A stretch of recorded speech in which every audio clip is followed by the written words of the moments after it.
Sudarlun, Wakil Pimpinan Komisi Pemberantasan Korupsi, Basaria Panjaitan mengunjungi Sekolah Anti Korupsi Aceh Rabu sore. Dalam kesempatan itu, Basaria juga menerima 2 laporan kasus dugaan korupsi dari Koordinator Gerak Aceh, Askalani.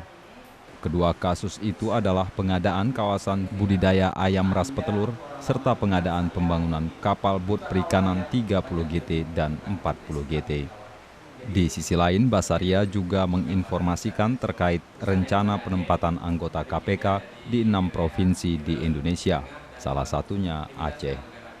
Selain sebagai pemantau, anggota KPK ini juga melakukan penindakan jika kemudian menemukan indikasi tindak pidana kasus korupsi. Jadi nanti di 6 provinsi ini, orang-orang kita ada di sini nanti mendampingi setiap kegiatan yang dilakukan oleh Pemda provinsi yang provinsi nanti.